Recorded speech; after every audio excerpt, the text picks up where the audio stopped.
트럼프 전 대통령의 성추문 입막음 의혹 관련 첫 재판 일정이 3월 25일로 확정됐습니다. 슈퍼볼 우승팀 캔자스시티 치프스의 퍼레이드 도중 총기 난사 사건이 발생해 한 명이 숨지고 20여 명이 부상을 입었습니다. 뉴욕주가 소매절도를 근절하기 위한 4,500만 달러 규모의 계획을 발표했습니다. 난민 범죄 조직이 모페드를 타고 시민의 휴대폰을 훔쳐가는 피해가 급증하고 있습니다. 아름다운 제품에서부터 아름다운 사회를 만들기까지 키스는 뉴욕에서 시작하여 현재는 전 세계 12,000명의 직원들과 함께 끊임없이 도전하는 기업입니다. 사람을 생각하고 존중하는 기업. 키스는 한인들이 사회의 주인공이 될 수 있도록 든든한 버팀목이 되겠습니다. 글로벌 뷰티 기업 키스. 시청자 여러분 안녕하십니까? 2월 15일 목요일 TKC 뉴스데스크 첫 소식입니다. 성추문 입막음 의혹과 관련해 형사 기소된 도널드 트럼프 전 대통령의 첫 재판 일정이 3월 25일로 확정됐습니다. 맨해튼 형사법원의 후안 머천 판사는 15일 트럼프 전 대통령의 형사 재판 절차를 다음 달 25일부터 시작한다고 밝혔습니다. 머천 판사는 배심원단 선정부터 평결까지 약 6주가 걸릴 것이라고 예상했습니다. 미국의 전 현직 대통령에 대한 형사재판이 열리는 것은 이번이 처음입니다. 트럼프 전 대통령은 2021년 16 의회 난입 사태, 2020년 대선 개입 의혹, 성추문 입막음 돈 사건, 기밀문서 유출 등과 관련한 4개 사건에서 91개 혐의로 형사 기소됐지만 맨해튼 형사법원을 제외하고는 공판 일정이 확정되지 않았습니다. 이날 트럼프 전 대통령은 맨해튼 형사법원에 도착한 뒤 기자들에게 11월 대선에 출마할 예정이기 때문에 재판은 연기돼야 한다고 말했습니다. 법정에서도 트럼프 전 대통령의 변호인은 머천 판사가 공판 일정을 밝히자 지금 공화당 대통령 후보 선출 과정이 진행 중이라며 이의를 제기했습니다. 형사재판이 선거에 영향을 미칠 수 있다는 주장이었지만 머천 판사는 트럼프 전 대통령 측의 이의 제기를 받아들이지 않았습니다. 어제 슈퍼볼 우승팀 캔자스시티 치프스의 퍼레이드 도중 발생한 총기 난사 사건으로 한 명이 숨지고 아이들을 포함한 시민 22명이 부상을 입은 가운데 총격의 원인은 개인 간 분쟁인 것으로 밝혀졌습니다. 어제 오후 2시쯤 미주리주 캔자스시티에서 슈퍼볼 우승팀 캔자스시티 치프스의 자축 퍼레이드 등이 펼쳐졌고 유니언역 앞 특설무대에서 행사가 끝난 직후 인근 건물에서 군중 등을 향해 총탄이 날아들었습니다. 이처럼 무차별 총기 난사로 총탄이 비오듯 쏟아져 군중 한 명이 숨졌습니다. 스테이시 그레이브스 캔자스시티 경찰국장은 15일 기자회견을 통해 이번 사건으로 총 22명이 부상당했고 부상자들은 8세에서 47세에 이른다고 밝혔습니다. 특히 부상자 중 절반은 16세 미만이었다고 덧붙였습니다. 이날 숨진 여성은 두 아이의 엄마이자 지역 라디오 방송 DJ로 알려졌습니다. 경찰은 현장에서 총기를 소지하고 있던 용의자 3명을 체포했으며 이 중 2명은 청소년이었습니다. 경찰은 이날 사건과 관련해 시민들의 증언과 영상 제보를 적극 당부했습니다. 한편 이날 퍼레이드는 캔자스시티 치프스의 2년 연속 슈퍼볼 우승을 축하하는 행사로 환영 인파가 무려 100만 명에 달했고 경찰도 800명 이상 배치됐지만 총기 난사를 막지 못했습니다. 캐시 호컬 뉴욕주 지사는 뉴욕시에서 절도 범죄가 50% 이상 증가함에 따라 소매절도를 근절하기 위한 4,500만 달러 규모의 계획을 발표했습니다. 캐시 호컬 뉴욕주 지사는 어제 총기폭력 전략 파트너십 컨퍼런스의 제600차 1일 회의에서 4,500만 달러 규모의 소매절도 근절 계획을 발표했습니다. 이번 계획은 앞서 2017년부터 2023년까지 뉴욕시에서 절도 범죄가 50% 이상 증가한 상황에서 발표됐습니다. 호컬 주지사는 지난 3년간 강력한 정책의 도입으로 주의 강력범죄와 총기 범죄율을 크게 낮춘 것처럼 이제는 같은 전략으로 소매절도 근절에 집중할 것이라고 밝혔습니다. 이를 위해 법집행기관과 협력하는 소매절도 공동작전팀이 출범되며 이들은 절도품의 유통 및 판매를 돕는 제3자 판매자에 대한 강력한 단속과 처벌을 맡을 예정입니다. 또한 소매절도 범죄를 전담하는 뉴욕주 경찰 합수 집행부가 신설됩니다. 지방검사들은 제3범죄 사건을 기소하고 특별 소매절도 팀을 구성하기 위해 $10,000,000를 받게 됩니다. 지역 법집행기관은 소매점 절도에 대한 노력을 강화하기 위해 주정부로부터 $500,000,000를 받게 되며 사업주들은 특정 매장 보안 조치에 드는 비용을 충당하기 위한 상업 보안 세금 공제액 $500,000,000를 받을 수 있습니다. 호컬 주지사는 공공안전이 나의 최우선 과제이며 모든 뉴욕 주민이 거리와 지하철, 상점에서 안전하다고 느낄 때까지 쉬지 않을 것이라고 말했습니다. 베네수엘라 이민자들로 구성된 범죄 조직이 모페드를 타고 시민의 휴대폰을 훔쳐가는 피해가 급증함에 따라 뉴욕시경이 관련 조사에 착수했습니다. 뉴욕시경 조셉 케니 형사국장은 올해 첫 5주 동안 모페드가 32가지의 다양한 강도 패턴에 사용됐다고 말했습니다. 이는 작년 같은 기간 단 한 가지 패턴이 존재했던 것과 비교했을 때 유의미한 증가세로 풀이됩니다. 또한 훔친 휴대폰을 해킹해 돈을 빼내고 은행 계좌를 삭제하기 위해 개인 신분증을 사용하는 등 보다 정교한 절도에 연루된 베네수엘라 이민자 집단을 조사하고 있다고 밝혔습니다. 뉴욕시경의 니콜라스 피올의 조사관에 따르면 최근 도시의 일부 난민들은 외부 범죄 조직과 왓츠앱을 통해 연락하며 휴대폰 한 대당 $300에서 $600를 받고 훔친 휴대폰을 넘기는 방식으로 범죄에 가담하고 있다고 밝혔습니다. 이렇게 넘겨진 휴대폰은 콜롬비아와 베네수엘라 등으로 배송되며 그곳에서 해킹돼 은행 계좌 속 돈 전액을 빼간 뒤 휴대폰 기기 또한 판매하는 방식이라고 설명했습니다. 이번 달 초 기자회견에서 뉴욕시경은 한 여성이 모페드를 이용한 강도에 의해 모페드에 매달려 끌려가는 영상을 공개했으며 이후 모페드 관련 강도 범죄에 가담한 패거리를 검거했습니다. 피올의 조사관은 난민 위기가 고조되기 전에 62개의 이러한 범죄 패턴이 있었던 것과 비교하면 2023년 4월부터 올해 1월까지는 160개의 패턴이 있었다며 엄청난 수준의 증가세라고 말했습니다. 뉴욕 한국문화원이 오는 29일부터 3월 9일까지 새롭게 오픈한 문화원극장에서 개원기념 한국 영화 상영회를 개최합니다. 문화원은 최근 국제영화제 및 시상식에서 조명받았던 우수 한국 영화 6편을 선정해 문화원 신청사에서 상영회를 개최한다고 12일 밝혔습니다. 상영회가 시작되는 2월 29일부터 최근 아카데미 시상식 작품상, 각본상 후보로 선정된 셀린송 감독의 패스트 라이브즈를 시작으로 제48회 토론토 국제영화제에서 호평을 받은 엄태화 감독의 콘크리트 유토피아, 제75회 칸 영화제 감독상을 수상한 박찬욱 감독의 헤어질 결심이 차례로 상영됩니다. 제94회 아카데미 시상식 국제 장편영화 한국영화 출품작인 류승환 감독의 모가디슈, 배우 윤여정의 아카데미 여우조연상 수상으로 화제였던 정이삭 감독의 미나리, 한국영화 최초로 아카데미 작품상을 포함해 총 4개의 상을 수상한 봉준호 감독의 기생충도 상영됩니다. 김천수 뉴욕 한국문화원장은 이번 상영회를 시작으로 새로운 문화원 극장이 현지의 우수 한국 영화를 지속적으로 제공할 수 있는 뉴욕 내 K시네마의 허브가 될 수 있도록 힘쓰겠다고 전했습니다. 상영회는 모두 무료이며 사전 예약을 통해 관람이 가능합니다. 예약은 문화원 홈페이지를 통해 가능하며 사전 예약을 하지 못하더라도 상영 당일 현장에서 대기 후 선착순으로 입장 가능한 스탠딩 티켓도 일부 준비되어 있습니다. 한편 뉴욕 한국문화원 신청사 극장은 196석 규모로 최대 250명까지 수용할 수 있습니다.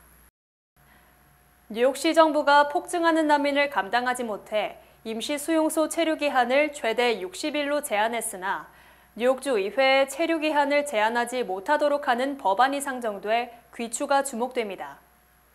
브래드 호일만 뉴욕주 상원의원과 카탈리나 크루즈 뉴욕주 하원의원은 지난 12일 뉴욕시가 시행 중인 난민 임시수용소 체류기간 60일 제한 명령을 금지하는 내용 등을 포함한 법안을 상정했습니다.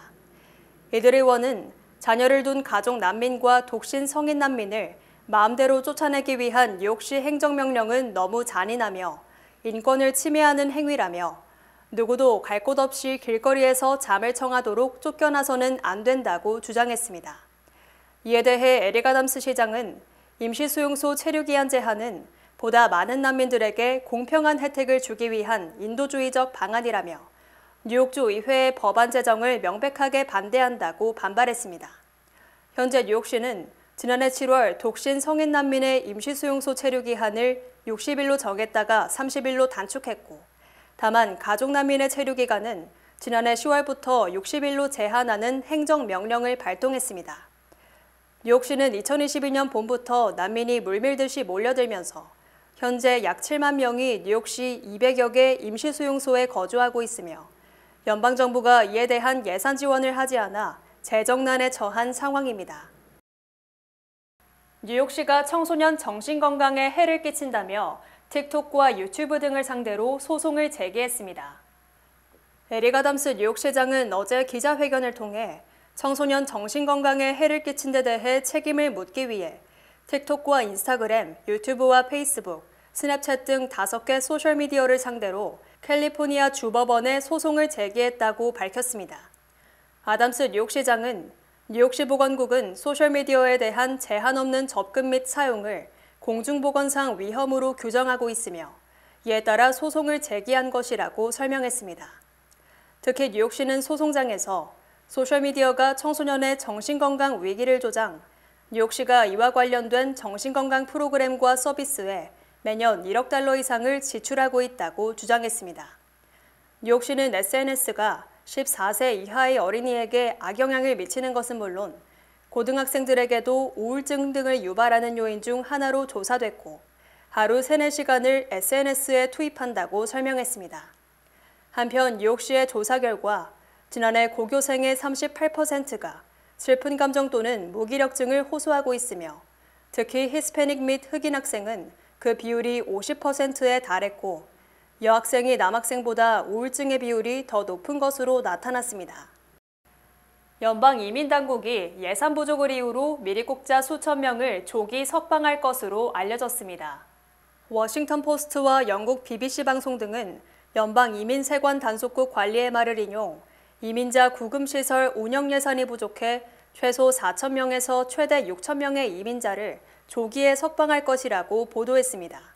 현재 연방이민 세관 단속국 구금시설에 수감된 이민자는 약 3만 8천 명으로 조기 석방 인원은 현재 구금 인원의 10%에서 15%에 달하는 것입니다. 이처럼 연방이민 당국이 구금자의 조기 석방 위기에 몰린 것은 이민자 구금에 필요한 추가 비용 32억 달러 등 연방이민 세관 단속국 예산안 76억 달러가 지난주 연방상원에서 부결됐기 때문입니다.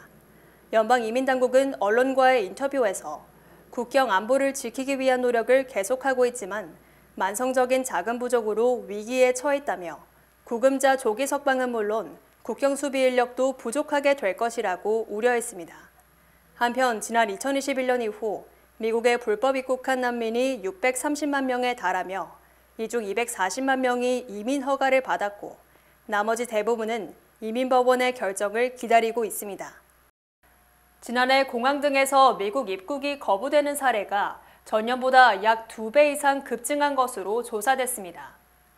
시라큐스대 사법정보센터는 연방세관 국경보호국의 통계를 집계한 결과 지난해 1월부터 10월까지 미국에 입국하려다 거부된 비시민권자 외국인이 78만 9천 명에 달한다고 밝혔습니다.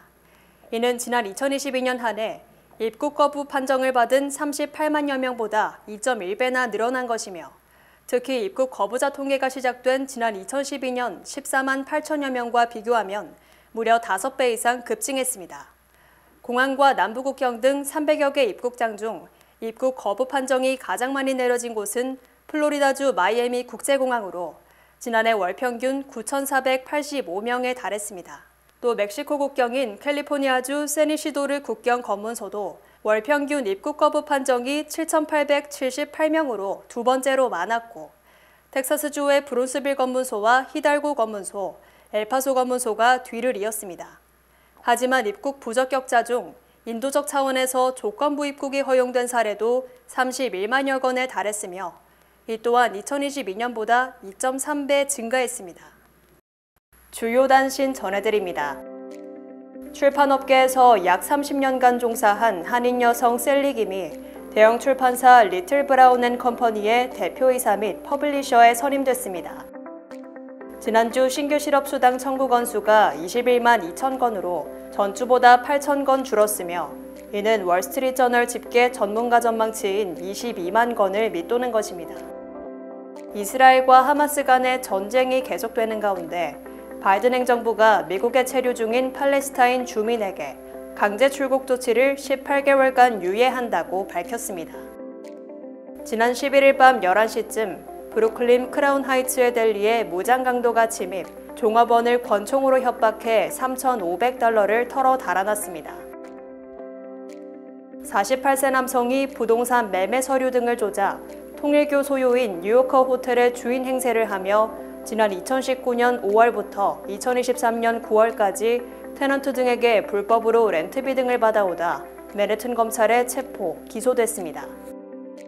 어제 오후 조지아주 아틀란타의 한 고교에서 괴한이 주차된 차에서 총기를 난사해 학생 4명 이상이 부상을 입었습니다.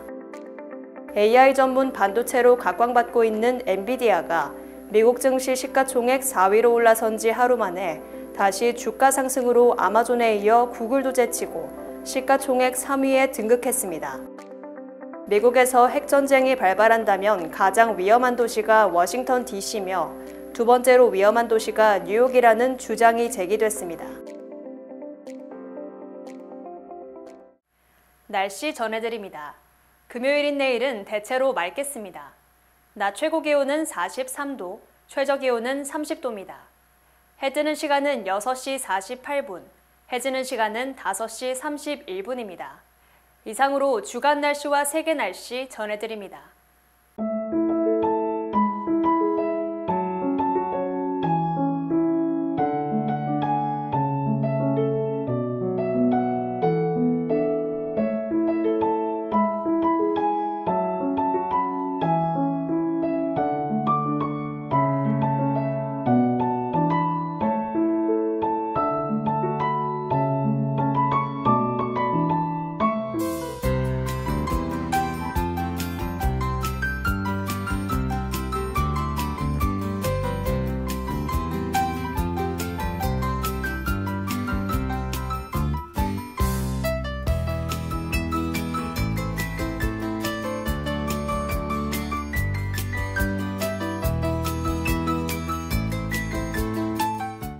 중앙선거관리위원회에서 재외선거를 위한 궁금증을 해결해드립니다.